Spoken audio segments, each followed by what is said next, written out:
You hope we enjoy the books? That's so nice, Evie. Thank you. Thanks for joining us for some more virtual story time. I've got a special assistant today, and we decided to reread a book that we read a few weeks back. Why did we decide to reread this book? We're going to reread Ferdinand. Why are we going to reread this one? Why are we going to read this one again? Did something happen today that's like what happened in the book? Well, what was it? He got stung. Who got stung? Ferdinand. Ferdinand. But who got stung today? Me. You? Where'd you get stung? Me just flew my eye when I... Right there? But then just slammed my back. I slid down and slammed my back, and then I bumped into a bumblebee by accident and on me, and it just went on me and... Move your hand. It's hard to hear you when you're covering your mouth. And when it did that, I screamed and I said, "Son,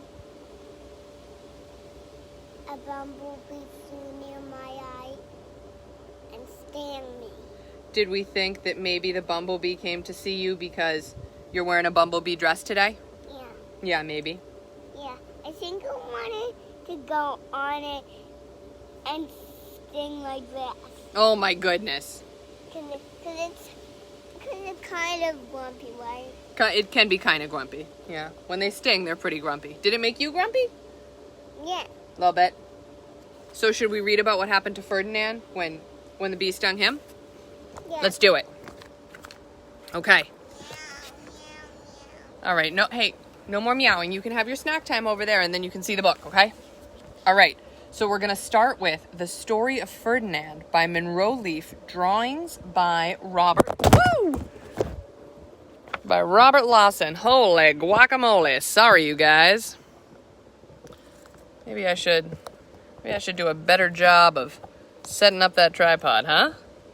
So that it doesn't fall over. All right. There we go. We're in good shape, dude. So let's read about that Ferdinand, huh? Once upon a time in Spain, there was a little bull, and his name was Ferdinand. All the other little bulls he lived with would run and jump and butt their heads together. But not Ferdinand. He liked to sit... Why not Ferdinand? Well, I'm telling you why not Ferdinand. He liked to sit just quietly and smell the flowers. Can you smell the flowers today, Eve? We have lots of nice flowers growing in our yard. You're going to go smell the beauty ones? You might want to put shoes on first. Oh, okay. He had a favorite spot out in the pasture under a cork tree. It was his favorite tree, and he would sit in its shade all day and smell the flowers. Sometimes his mother, who was a cow, would worry about him. She was afraid he would be lonesome all by himself. "Why don't you run and play with the other little bulls and skip and butt your heads?" she would say. He's putting his feet up and closing his eyes. Yeah, and he's saying, "No, thank you." Why did he say no thank you? But Ferdinand would shake his head. "I like it better here, where I can sit just quietly and smell the flowers." But I don't care if bees sting me. They're kind of grumpy when they sting me. They are a little grumpy, yeah. Why are they a little grumpy when they sting me? Well, they think they're in danger, so that's what they do to protect themselves. His mother's... Are they kind of in danger? Well, let's find out. Let's keep reading. His mother saw that he was not lonesome, and because she was an understanding mother, she let him just sit there and be happy.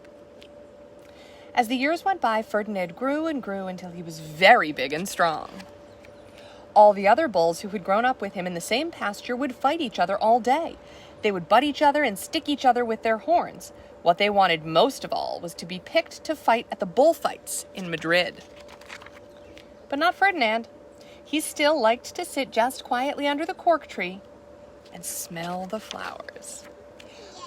One day, 5 men in very funny hats came to pick... Funny hat, and that's the guy with the eye patch. Mm-hmm. The guy behind him is the guy with the beard. Mm-hmm. And some long mustaches. Let's see why they're there.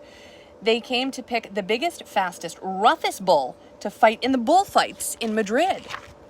All the other bulls ran around snorting and butting, leaping and jumping so that the men would think that they were very, very strong and fierce and pick them. Hey, the one next to the guy with the eye patch behind him, Mm-hmm. I think is the guy with the bullet hat up him. Mm, His ears, and that's the guy with the eye patch, right? I think so. Ferdinand knew that they wouldn't pick him, and he didn't care. So he went out to his favorite cork tree. Lots of butterflies, yeah. And he went to his favorite cork tree to sit down. He didn't look where he was sitting, and instead of sitting on the nice cool grass in the shade, he sat... I have bumblebee. Okay, now I'm going to want to... Well, if you were a bumblebee and a bull sat on you, what would you do? You would sting him. And that is just what this bee did to Ferdinand. Wow! Did it hurt? Ferdinand jumped up with a snort. He ran around puffing and snorting, butting and pawing the ground as if he were crazy. The 5 men saw him. Yes, honey? Why is the grass sticky? 'Cause it's kind of hot. Why don't you put on your water shoes or your flops, okay? The 5 men saw him and they all shouted with joy. Here was the largest and fiercest bull of all, just the one for the bullfights in Madrid. So they took him away for the bullfight day in a cart. What a day it was. Flags were flying, bands were playing, and all the lovely ladies had flowers in their hair. I can see that girl right there. Can you see them? Yeah. And does she have a flag that says Ferdinand and Ferdinando? It's just another cute name for Ferdinand. They had a parade into the bull ring.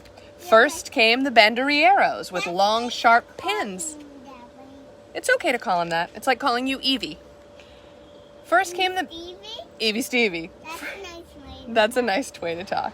First came the banderilleros with long, sharp pins with ribbons on them to stick in the bull and make him mad. Next came the picadors, who rode skinny horses, and they had long spears to stick in the bull and make him madder.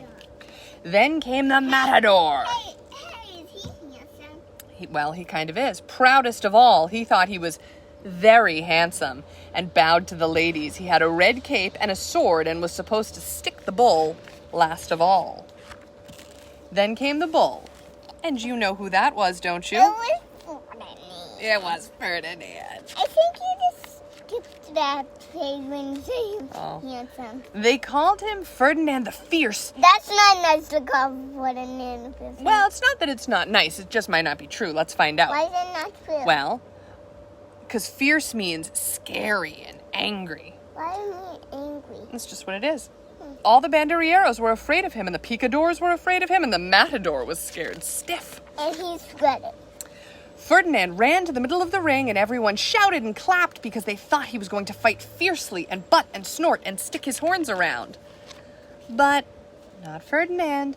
When he got to the middle of the ring, he saw the flowers and all the lovely ladies' hair, and he just sat down quietly And smelled. He wouldn't fight and be fierce no matter what they did. He just sat and smelled. And the banderilleros were mad, and the picadors were madder, and the matador was so mad he cried because he couldn't show off with his cape and sword. Why can't you show off his cape and sword? Because Ferdinand was just sitting there. So they had to take Ferdinand home. And for all I know, he is sitting there still under his favorite cork tree, smelling the flowers just quietly. He is very happy. I feel really happy. Because that was his favorite thing to do, was just smell those flowers. What's the next book, kid? Come Here, Cat by Joan Nodset. Pictures by Stephen Kellogg. Oh, look, it has my name written in the front. Elissa, from when I was a little kid. Come here, Cat.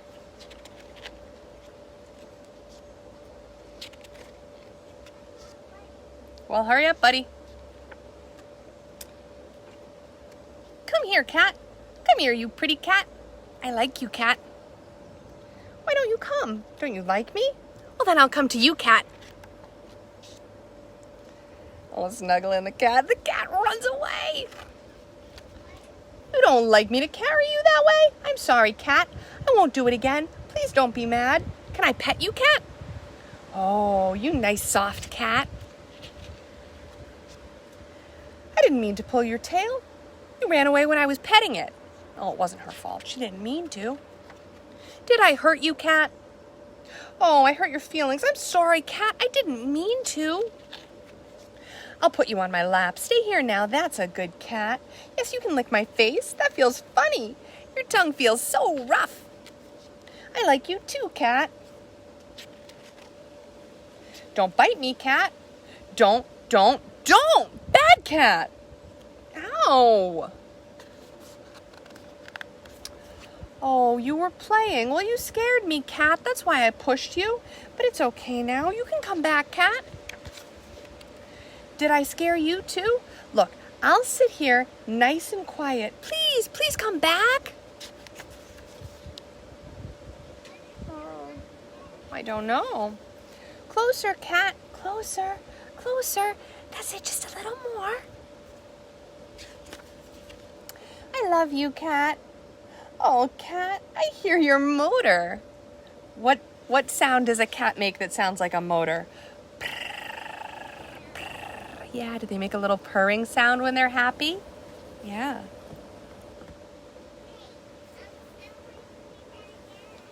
Well, hurry up, Eve. Come on back out. We can do it. Okay. This one's kind of crazy. This is from when I used to work for Guinness. Goodnight, Brew. A parody for beer people. Well, go find your flops. I'll still be here. By Anne E. Breated. Illustrated by Kellogg. I'm not sure if those are their real names.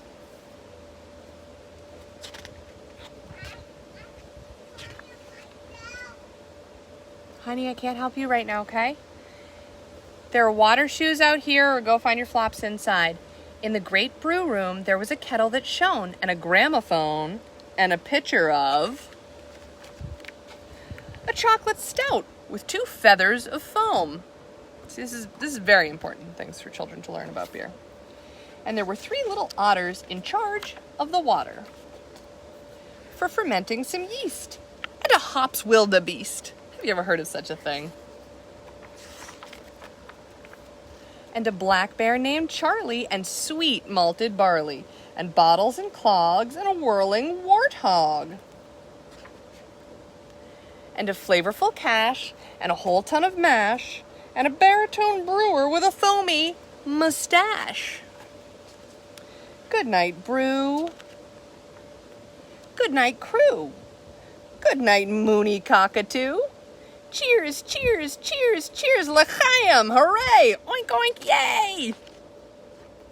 Good night, Cash, and good night, Mash. Good night, Kettle, and tanks of metal. Good night, Barley. Good night, Charlie. Good night, wildebeest and yeast. Good night, bottles and barefoot waddles. Good night, saison. Good night, wheat. Good night, porter and clogged feet. Good night, stout and IPA. Good night, Bach and hog ballet. Good night, waltz and derrieres. Good night, beer lovers everywhere. And if you really want to know how to set up a little microbrew situation, we're not going to read through that. Why? Because I don't think we need our own fermenting tanks, etc. Ooh, but we can read Now That I'm Here by Aaron Meshon. And we'll read that one last. Okay. But I don't think you're going to be able to see the book that way. Before I arrived, Mom and Dad dreamed of me. Dreamed of who? You? Or you? Me or you? Me? They couldn't wait to meet me. Meet who? You! Before me, life was really boring. Now that I'm here, life is so fun. Ha ha ha ha ha! Ugh. Is that kind of like life with you? Do you like to jump on people in bed? Sometimes. Is that nice to do, right? Breakfast used to be super dull. Oh, matcha, espresso, natto, croissant. Now breakfast is so awesome. Short stack, tall stack, gross. See? What's gross? I don't know, it just says gross. Puffs, puffs, puffs. Loop, puffs. New pups. What did you have for breakfast this morning?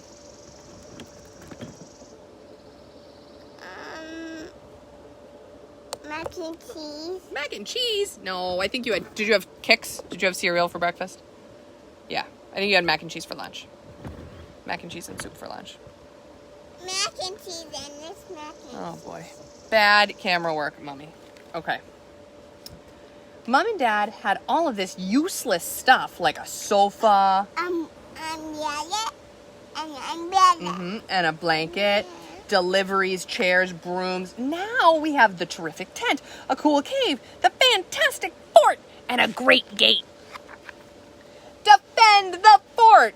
How's my bed? The dog's like, what's going on? You're ruining everything I had worked out. Time to get ready for work and school. They are late again. Do we ever run late to anything, Eve? No. No, never. Now we have fun riding the train. Mom and Dad used to rush to work. Now they take forever. Ugh, so many smooches. Everybody is working hard now at the office and at school. At lunchtime, Dad used to get A3, Mom used to get B2. Now lunch is way better.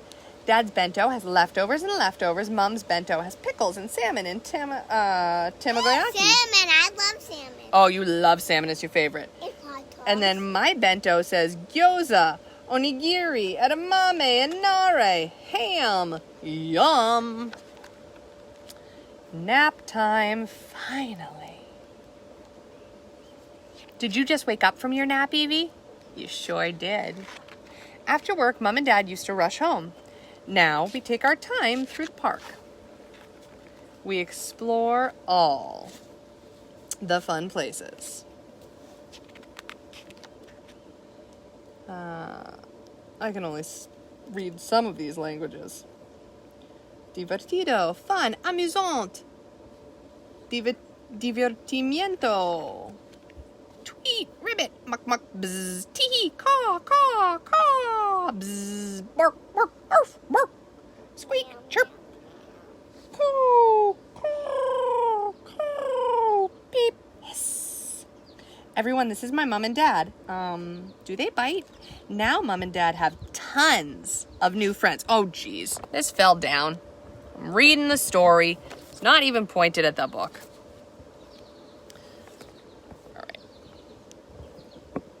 There we go. Here are all the animal friends. Tweet, tweet, ribbit, ribbit.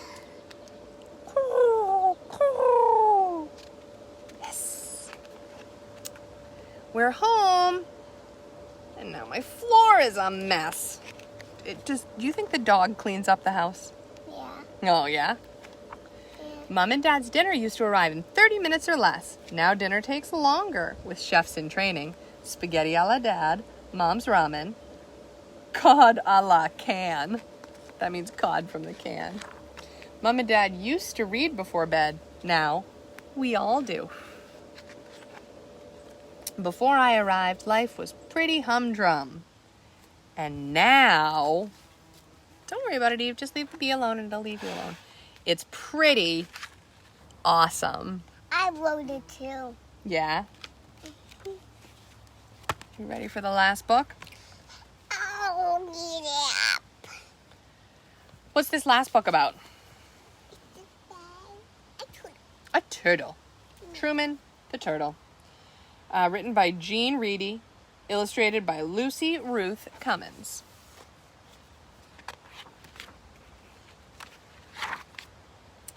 Truman was small, the size of a donut. A small donut. And every bit as sweet. He lived with his Sarah high above honking taxis and growling trash trucks and shrieking cars, and the number 11 bus, which traveled south. Truman never honked or growled or shrieked at anything or anybody. He was peaceful and pensive, just like his Sarah. One day, Sarah ate a big banana with her breakfast, clipped a blue bow in her hair, buttoned up a brand new sweater, and she strapped on a backpack so big 32 small tortoises could ride along in it. But 0 tortoises did. Sarah placed 7 green beans in Truman's dish. 2 more than usual. So how many does that mean there used to be? 1, 2, 3, 4, 5, plus 2 more, 6, 7? She kissed her finger and touched it to his shell and whispered, "Be brave." Then she left. Not to worry, she'd left before and she'd always returned. But this time, that backpack was particularly big, and Sarah looked particularly pensive, and that banana, and that bow, and let's not forget about those extra beans. That's when Truman saw something he'd never seen before. Sarah boarding the number 11 bus going south. The bus roared away. I did it. I don't know. It was going south. Truman waited for Sarah to return. He waited and waited. He waited 1,000 hours, tortoise hours, that is, until he could wait no longer. He would go after his Sarah. He would catch the number 11 south, even amid the honking and the growling and the shrieking, even if it seemed impossible. Bonk. Oh, see, he's inside an aquarium. He can't get out. Why can't I get out? Well, because it's glass. But that's when he noticed the rocks, 3 rocks, that had always been there. Ordinary rocks that now seemed extraordinary. 1, 2, 3. What did he do? He climbed right up them. And the arm of the couch. And the pillow propped just right. And that tall, tall boot. And the rug. That glorious, endless rug. Without Sarah, their home seemed vast and uncharted and unsettling. Truly unsettling. Oh, spooky.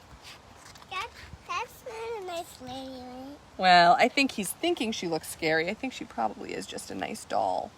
Yeah, she is a nice doll. Yeah, but it just seems different without Sarah. But perhaps most unsettling was that Truman could no longer see the taxis or the trash trucks or the cars or the number 11 bus, which way was south anyway? Now the sun hung low like Truman's head and heart. Just then. And then, vroom, screech, whish, up floors and under doors. Truman heard it. A bus. It was time to catch the number 11 south amid the honking and the growling and the shrieking. Yet standing there in that ray of light, Truman felt peaceful and pensive and brave. He's manly. But just as he was about to slip under the door through that opening barely the size of a small tortoise, what happened? No. Sarah! She spotted him shining like the sun. Truman, she cried. She scooped him up and said things like, "Oh my goodness, and you? And how did you ever?" And amazing. Sarah kissed her finger and touched it to his shell and tucked him back safely in his tank where he was peaceful and pensive and proud. And later, just before bedtime, she read him a story. Look, it says Truman. Did she write a story about him? Now Truman knew that one day soon he and his Sarah might travel south. It says show and tell. To see new sights and hear new sounds and think new thoughts. Together. How exciting. All right, Eve. It's time for your line again. Come on over.